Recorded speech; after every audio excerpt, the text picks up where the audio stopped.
బంగారు బాతుగుడ్డు. ఒక గ్రామంలో ఒక రైతు ఉండేవాడు.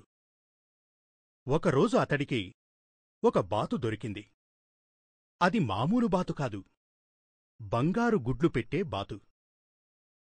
అది చూడముచ్చటగా ఉండేది.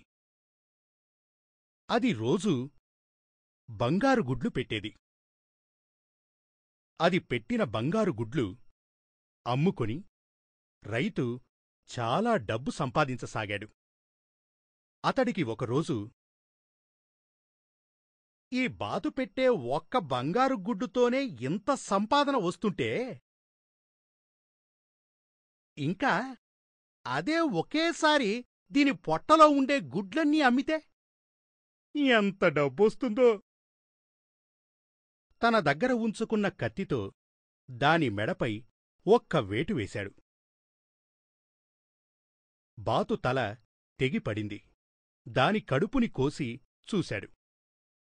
అందులో రక్తం తప్ప ఏమీ లేదు. తన దురాశకు బాతు బలికావడమే కాకుండా తనకు ఆదాయాన్నిచ్చే బాతుగుడ్లు లేకపోయాయే అని నెత్తీ నోరూ కొట్టుకుని రోదించాడు.